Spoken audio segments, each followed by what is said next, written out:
नमस्कार बंधुरा आमी बाँकुड़ार बिटी और ये बाँकुड़ार बिटिटा आमी होयेछि एकमात्र तुम्हादेर जन्यई तुम्हादेर भालोबासाते तुम्हादेर एत भालोबासा पेयेछि ताई आज आमी बाँकुड़ार बिटी नामे परिचित।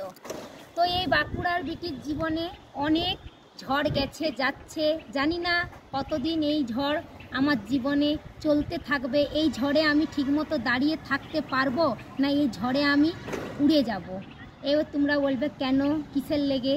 তো বন্ধুরা বলতে গেলে আমার জীবনের ছোট থেকে তোমাদেরকে আমার কাহিনীটা শুনতে হবে। তোমরা না শুনলে বুঝতে পারবে না। আর তোমরা যারা দেখছো এই আমার কাহিনীটার কথা শুনছো তো তারাকে বলি প্লিজ তোমরা একটু স্কিপ না করে ভিডিওটা পুরো দেখবে। তো বন্ধুরা এই যে বাঁকুড়ার বিটি আজ হয়েছি ছোট থেকে আমার কাহিনী। আমার জন্মগ্রহণ হয়েছে হওয়ার পরে আমি মা বাবার ভালোবাসা পাইনি। ছোট থেকে আমি মামা বাড়িতে মানুষ, মামা বাড়িতে ভালোই চলছিল। দাদু দিদার কাছে খুবই আদরে আপ্যায়নে আমি বড় হয়েছি। হওয়ার পরে আমার বিয়ে হলো। যাই হোক পড়াশোনা বেশি করতে পারিনি কিন্তু তার মধ্যেই পড়াশোনা করেছি। করার পরে আমার বিয়ে হলো। আমার বিয়ে হলো বিষ্ণুপুর বেলসুলিয়া গ্রামে। তো আমার বিয়ের পরে আমার যে আমার হাজব্যান্ড থাকতো না আমাদের বাড়িতে, গ্রামের বাড়িতে। আমার হাজব্যান্ড তখন কাজ করতো কোম্পানিতে, ওষুধ কোম্পানিতে, হিমাচল প্রদেশ। তো বিয়ের পরে আমাকে হিমাচল প্রদেশ নিয়ে চলে যাই। ওখানে আমি 3 বছর থাকি।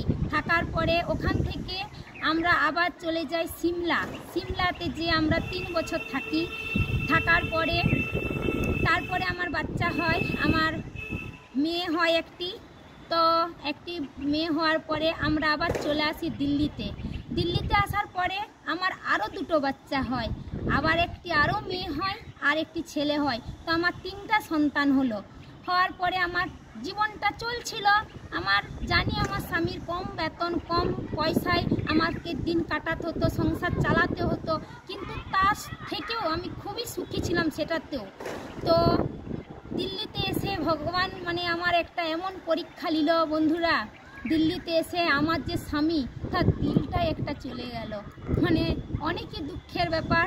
কি বলবো বন্ধুরা, হ্যাঁ আমার স্বামীর একটা কিডনি খারাপ হয়ে গেল। আমার স্বামী বেশ ডিউটি যাচ্ছিল, আচানক ওর বহুত পেটের যন্ত্রণা হয় একদিন। তো কোম্পানিতে গেছে, প্রচুরই পেটের যন্ত্রণা হওয়ার সঙ্গে সঙ্গে ফোন করে আমাকে যে আমার পেটে প্রচুর যন্ত্রণা করছে। তো বাড়িতে এলো, সারা রাত ঘুমোই না, সারা রাত ছটফট করেছে। সকালবেলায় আমি ডাক্তার দেখাতে নিয়ে গেলাম। ডাক্তার দেখাতে নিয়ে যাওয়ার পরে ডাক্তার বলল যে কিডনিতে ওর সুজন এসছে। প্রথমে ধরা পড়েনি, পরে আমি আবার কিডনি স্পেশালিস্ট ডক্টর দেখালাম। দেখানোর পরে ডাক্তারে বলল যে এর কিডনিটা বিলকুল খারাপ হয়ে গেছে, এটা কেটে বাদ দিতে হবে। তো সেই মুহূর্তে আমার পাশে কেউ থাকেনি বন্ধুরা।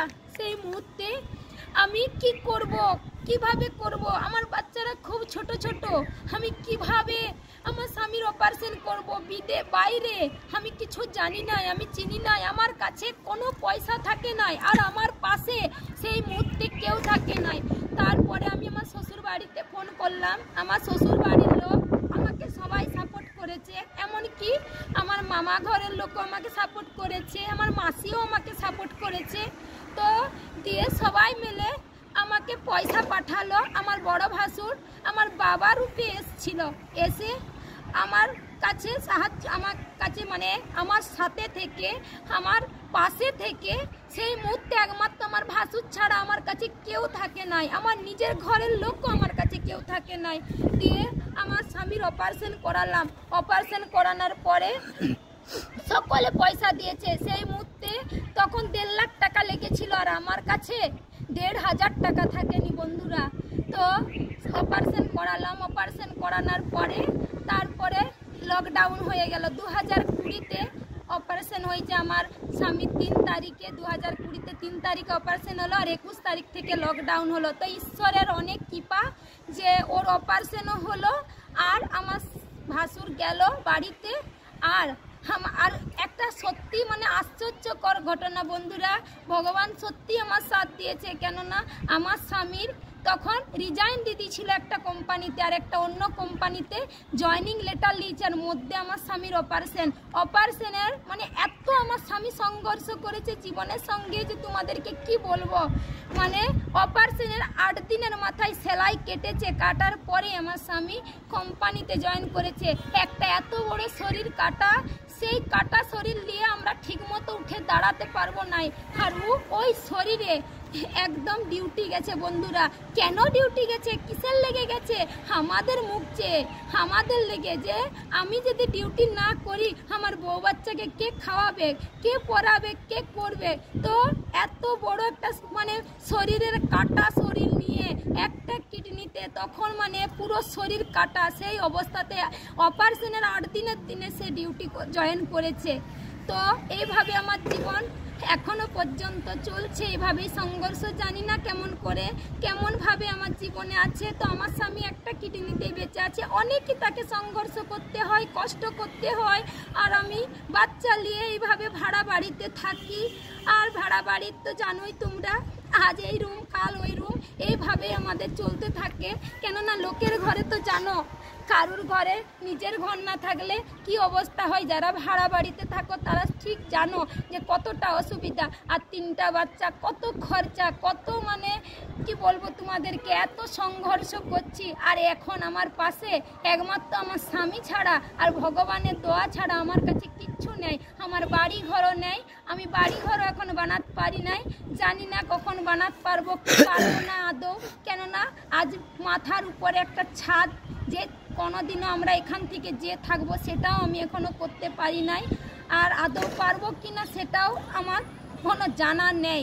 তো বন্ধুরা, এই হচ্ছে আমার জীবন কাহানি। আর এইভাবেই আমার চলছে। জানি না ভগবান কি কপালে লিখেছে, কি আছে লেখা। মানে একটা আমার স্বামীর একটা কিডনিতেই বেঁচে আছে। তো তোমাদের কাছে এতটাই কাহানি। আর হ্যাঁ, যারা তোমরা বলছো যে আমি ঢঙের ভিডিও বানাই, বাঁকুড়াকে নিয়ে বদনাম করছি, না, এটা ভুল কথা। বাঁকুড়া আমার গর্ব, বাঁকুড়া আমার জন্মভূমি, আমার মাতৃভূমি। বাঁকুড়াকে আমি জানাই কোটি কোটি প্রণাম, কোটি কোটি শ্রদ্ধা, কোটি কোটি ভক্তি। কখনোই আমি আমার নিজের জন্মভূমিকে অপমান করিনি, করবনি, কখনোই করবনি। ঠিক আছে বন্ধুরা, আমি তো জাস্ট আমার মানে মনের দুঃখটা, মনের দুঃখের লেগে আমি একটু দুঃখটা মানে নিজেকে একটু ঠিক রাখার লেগে, নিজেকে এর মধ্যে জড়িয়ে যাতে রাখতে পারি, সেই কারণে আমি একটু ভিডিও বানাই। আর যেখান থেকে আমি একটু মানে মনে একটু আনন্দ আসে, টেনশন না থাকে। জানো বন্ধুরা, সত্যি কথা বলতে কি, আমার স্বামীর অপারেশনের পর থেকে আমি কেঁদে রাত্রে না ঘুমিয়ে চিন্তা ভাবনা করে আমার এখন থেকে আমার হাই সুগার, মানে কি বলবো আমার জীবনের ঘটনা। আমি সত্যি খুব দুঃখী, খুব আমি অভাগিনী। আমার মতন অভাগিনী যেমন এই পৃথিবীতে না জন্মে কেউ। তো বন্ধুরা, আমি কখনোই বাঁকুড়াকে খারাপ বলিনি, সেটা আমার জন্মভূমি, কখনোই বলবনি।